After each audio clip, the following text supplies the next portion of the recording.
On the southern coast of Kerala, right near the capital city of Thiruvananthapuram, is this pristine beach town. I am Ismail and welcome to Kovalam, Kerala.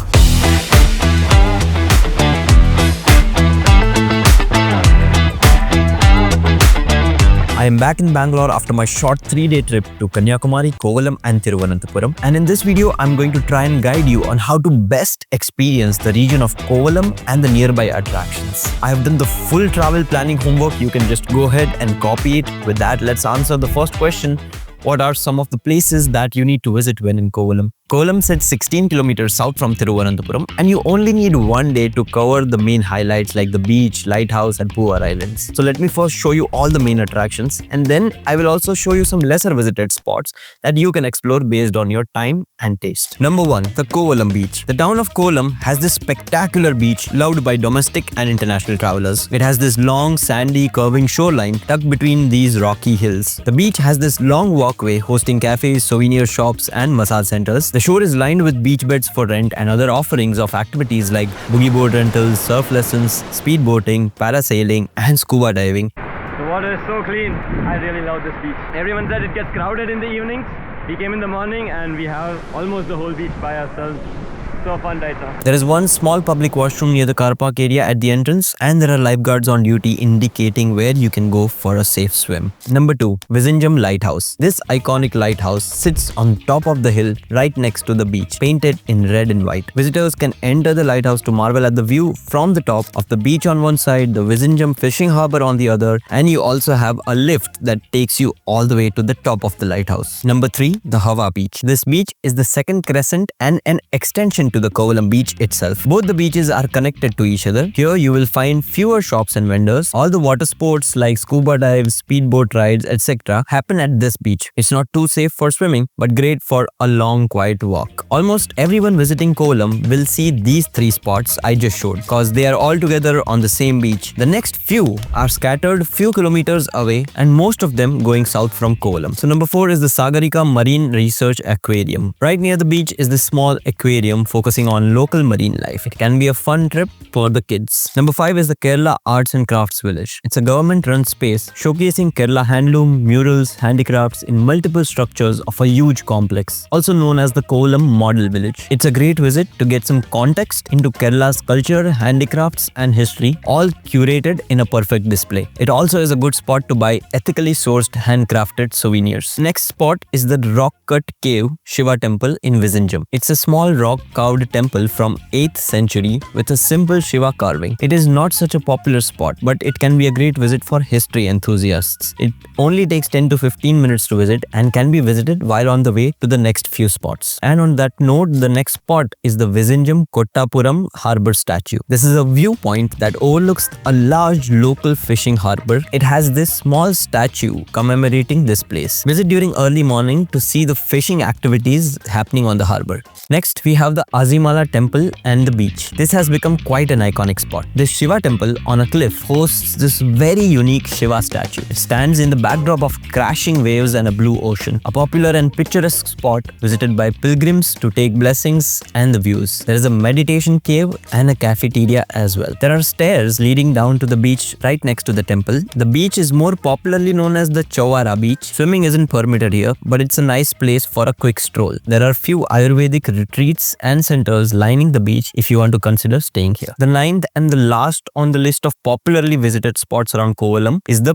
Puvar Island and the Golden Sand Beach. About 17 kilometers south from Kovalam is the village of Puvar. It is known for the backwater boat rides through mangroves and coconut groves, ultimately leading to the Golden Sand Beach where the river is meeting the Arabian Sea. You get to get down on the beach for a short stop from your boat on this 1.5 hour ride.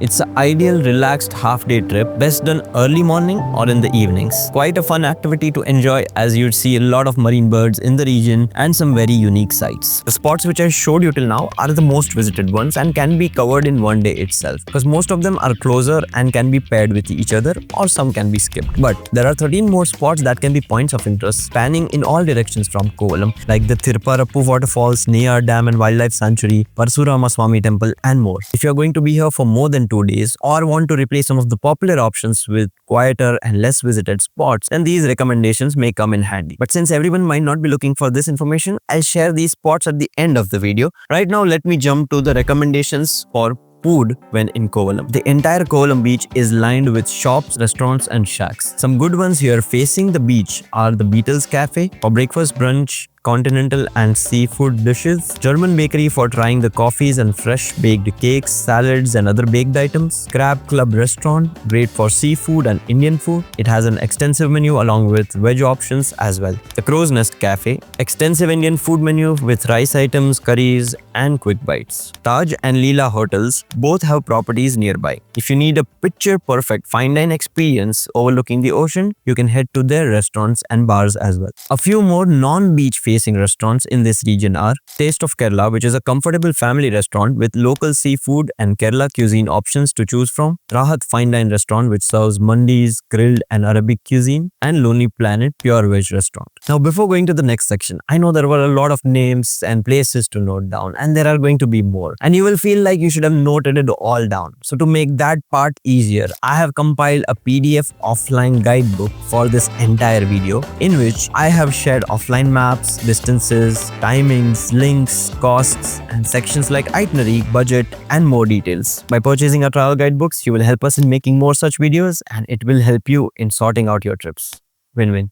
Now, in this section for accommodation, hotels and properties, I have compiled a list of recommendations and I have divided them into 4 categories: budget, luxury, comfort, which are between luxury and budget, and some cool Airbnb. I will quickly show you pictures from these stays as I list them all down. But to make your job easier, I have left a link in description to a blog post in which you can get the complete list with the direct booking links of all these properties for later use. Let's start with the budget category, in which you can find a room under 3,000 rupees for a couple. In no particular order, we have Aromal Homestay, Santa Maria Hostel, Hotel Tushara, the Travancore Palace Beach Resort, Banyan Tree Samudram. You will find many more hotels and lodges with a quick Google search in and around this area. However, the ones which I mentioned felt the best to me. Next, let's go to the comfort category, in which you can find a good room between 3 to 7,000 per night for a couple. In no particular order again, we have the Ocean Park Beach Resort, Beach Flora Inn,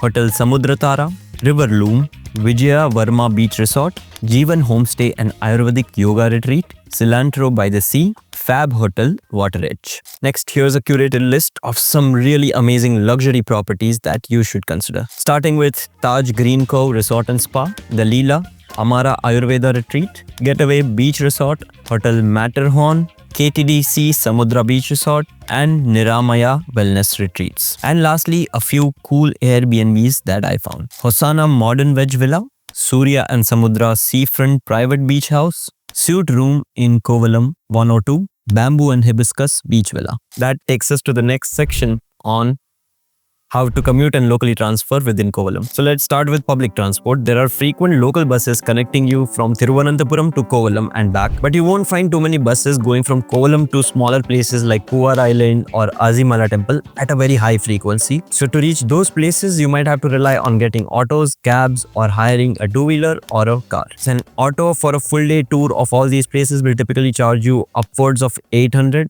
and depends on how many places and how much time you take. And also, ride booking apps like Uber and Ola will take you from Trivandrum to Kovalam, but you won't find too many rides from Kovalam to go out and go back. So if you need to hire a taxi from Kovalam to go around all these places, you can refer to some of these operators which are well reputed in Kovalam. The rates will vary seasonally, but they should start around 2,500 per day onwards. And the last option that you have is renting a two-wheeler or a four-wheeler. So going around on a scooter to all these places was actually quite convenient, and that's what we did. So if you want to rent a bike in Kovalam, then reach out to some of these operators that you are seeing on the screen. These were some of the few reputed operators around Kovalam. You will get more options and better service if you rent one from Trivandrum though. Also, no self-drive cars were available for rent in Kovalam. They are available in Trivandrum. With all that information, the next obvious question that comes to mind is what can be the tentative budget for a trip to Kovalam. So for a comfortable trip for one person who stays there for 2 days and 1 night, the budget can be broken down like this. For the stay, about 1,500. For food, 1,200 per day. Transport and commute, about 700. Tickets and miscellaneous expenses, about 250. $150 per day. I'm not including any activities like boating or scuba diving in this. So without the activities, the budget for a 2-day trip to Kovalam for one person can come to around 6,000 rupees. Now, let me answer some of the most frequently asked questions that we get under most of our videos. Starting with, what is the best time to go to Kovalam? November to February is very ideal. The weather is pleasant and the sea is very calm and blue waters. March to May will be the next best time. It will be slightly hotter and humid, but the evenings will be pleasant to enjoy. June to September is peak monsoons. The beaches are closed. All the activities like boating and everything shuts down during this period. Next question, what is the best way to reach Kovalam? The nearest airport is Thiruvananthapuram Airport. Nearest railway station is also Thiruvananthapuram Central Station, which is most convenient and connected via all nearby cities. Now regarding buses, few KSRTC buses going from nearby towns will take a stop at Kovalam, but most longer routes which are coming from major cities will end at Thiruvananthapuram, and then from Thiruvananthapuram you'll have to transfer 15 kilometers via autos, taxis, car or bike rentals, or you can take a public transport bus which you can easily get from the East Fort bus stop to reach Kovalam. Now next question can be about safety and solo traveling. I would personally recommend this place to all solo travelers out there. It is conveniently connected, has friendly locals who are used to catering tourists, enough activities to try out, great cafes where you can lounge all day near the beach. No concerns come to my mind regarding safety. I would also recommend it to all the solo female travelers out there without a worry. And the next question is, if you're traveling with kids or elders, how convenient is it? The Kovalam beach is well accessible from the parking lot itself, and there is minimal walking required to enter the beach, and the beach also has a nice pathway to walk on if you don't want to step into the sand. There are also enough restaurants and beach beds available at the beach in case you need to freshen up or take a rest, and all the other nearby spots like the museums, temples, backwater boating also don't need much walking to access them, and they are all low effort activities that can be done together as a family. And now we are nearing the end of this video, so before I tell you about the 13 more places that you can visit around Kovalam,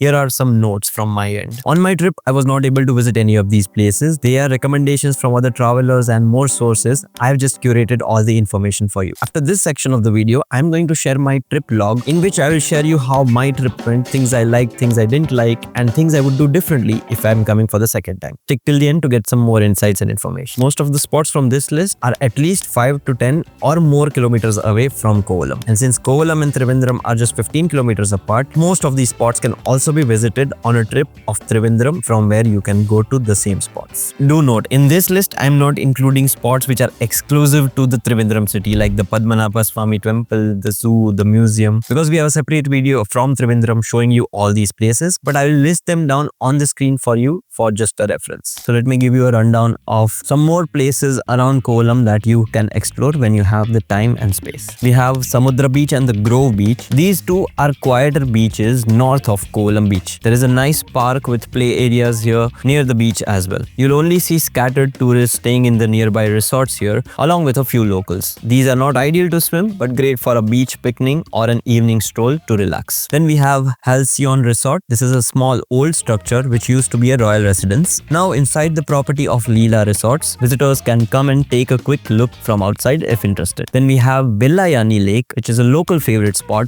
between Trivandrum and Kovalam. This large freshwater lake offers a quiet time by the water. Best for a short trip in the morning or evening. You'll only find limited tourist infrastructure here. Then we have the Karamana River. So the river widens right before it meets the Arabian Sea at this spot. A few operators like Rovers Kayaking Club offer services for kayak sessions through these backwaters. The spot is not too popular and mostly locals are seen enjoying this. Then we have the Parasurama Swami temple in Thiruvallam. It's an ancient riverside temple near the confluence of the Karamana River and the sea with a rich legend associated with the Lord Parasurama in Kerala temple traditions. It's close to Trivandrum and can be clubbed when visiting the city. Use a Trivandrum video to explore more spots and plan this trip. Then we go to the Valyathura Pier. It's another spot in Trivandrum. This is an old pier believed to be more than 100 years old, which was used to dock and land fishing boats. No more in operation. Today the ruined long walkway extends from the beach into the ocean. A few locals are seen to use this for evening strolls. It's not too safe as there are no railings and it's not maintained. Next on the list is Chenkal Maheshwara temple. Temple, an ancient Shiva temple located in a rural setting near the Kerala-Tamil Nadu border, known for traditional rituals and a grand shivling and a 3-story temple structure. Further away, we have Neyar Dam and Wildlife Sanctuary. About 30 kilometers from Kovalam, you can visit this wildlife sanctuary, which offers a bus safari through forests, lion encampments, elephant rehab centers, and crocodile parks. There are also a few short guided hiking trails and boating facilities in the adjoining dam that can make up for a perfect half-day outing. Quite beautiful in itself, but mainly visited by locals from nearby region. Next spot is the Tirupparappu waterfalls. It's a wide stepped waterfall with a controlled water flow. Locals often splash under the falls here. Best visited after monsoons when the water levels are good. Facilities are basic but functional, and it can get crowded on weekends and holidays. There is an adjoining temple and a mandapa in the riverbed above, which may serve as a quieter spot to sit and relax. Next we go further to Padmanabhapuram Palace. It's a grand wooden palace complex showcasing traditional Kerala architecture and murals. It's actually located inside Tamil Nadu border, about an hour from Kovalam. It requires at least 1.5 to 2 hours to explore the entire complex. Then we go to Agasthyakudam or the Agastya Malai Hills. This is a religious site and also a great trekking trail about 20 kilometers long to the peak. Entry requires a prior forest permit from the forest office in Trivandrum, and it's also available online between January to March every year from this website. It's a 2-day trek to the peak and back. The trail starts at Bonacord village, and prior planning and preparation is needed to attempt this trek. There might be some restrictions on offering trekking permits to women due to the local beliefs. Nearing the end of the list, we have the Ponmudi Hills, which is a hill station with winding roads, viewpoints, and a cooler weather. It's an ideal day trip from Trivandrum or Kovalam. Entry is regulated here during peak holidays, and it's mostly enjoyed by the locals from this region. Then there are many nearby trips like Trivandrum, Kanyakumari, and Varkala. So starting with Trivandrum, which is just 16 kilometers from Kovalam, there are many spots of interest, mainly the Padmanabha Swami temple, the zoo, the palace, and you will find more details of that in our Trivandrum video. Similarly, in Kanyakumari, which is just 78 kilometers south, and Varkala, which is about 53 kilometers north of Kovalam, which is this new age beach town with red cliffs, cafes, and experiences like surfing. All details are provided in the respective location explainer videos on our channel. And that brings us to the last section, my trip log. So I only got to spend one full day in Kovalam. Early morning, we left from Trivandrum to go to Azimala temple. We saw the temple, took a stroll on the Chowra beach below, and then came to Kovalam. Had brunch at Beatles Cafe. From there, we took a stroll on the beach, relaxed, swam, and then had coffee and cakes at German bakery. Around 4, we left for Puvar Island, and then we did the sunset boat ride in backwaters. We returned back to Trivandrum post sunset. On this trip, we were shooting videos for Kanyakumari, Trivandrum, and Kovalam, so I did not get to spend more days here, but here are the reasons why I would have loved to spend more time in Kovalam. I was in Kovalam on the weekend before Christmas, so I was expecting a lot of crowds, but surprisingly, place had the optimum amount of crowd that made me feel relaxed, calm, and enjoy the place actually. The combination of such beautiful landscape plus good food on the beach plus activities and water sports on the same beach and things not being overpriced or overcrowded felt like a perfect holiday to me. The boating experience through Puvar Island at sunset was also a great memory for me. Now, things I disliked. Honestly, very little things that are coming to mind. Kovalam beach could have public bathrooms and restrooms and changing rooms for the tourists. That could have been an improvement. The Azimala Shiv temple was crowded with pilgrims and tourists. The beach, the scenes, the location and the statue are brilliant, but unfortunately I was not able to marvel at them with proper time. The Puvar Island boating felt slightly overpriced, maybe a seasonal thing though. Now, some things that I would do differently if I was going for the second time. I would avoid visiting on weekdays and public holidays to skip the rush and enjoy the place calmly. The mornings are the best time to go swimming at the Kovalam beach. The sunsets offer great views, no doubt, but it gets a little crowded. Please keep all the places that you visit as beautiful as you can. Try to leave all the places that you visit a little better than you find it. Don't litter, don't overuse your plastics, and don't misbehave in any way that hurts anyone's sentiments or harms the environment. Travel responsibly and keep exploring. We use the Sony ZV-E10 camera, DJI Mini 2 drone, Insta360 X4, and our phones to make content. We pair it up with the Holyland Lark M2 mic and other accessories that you can get the full list from our Amazon store. store. We have launched our Xplore t-shirts that you can purchase and support us and join the responsible travel community that we are trying to build. There are some very cool colors that you can check out. And reminding you again, if you forgot to note all this information down, don't worry. Our PDF travel guidebook is waiting to be purchased on our website. You'll find the complete list with descriptions, timings, distances, including the photos, maps, links, and other itinerary details that you would need for this trip, all squeezed down into just 10 pages for seamless travel planning. And we also put out some great stuff as reels and pictures on our Instagram. Follow us there to stay in touch with constant updates. Subscribe and like this video. It genuinely helps us grow this channel and reach more people like you. I will see you in the next video. Until then, travel responsibly and keep exploring.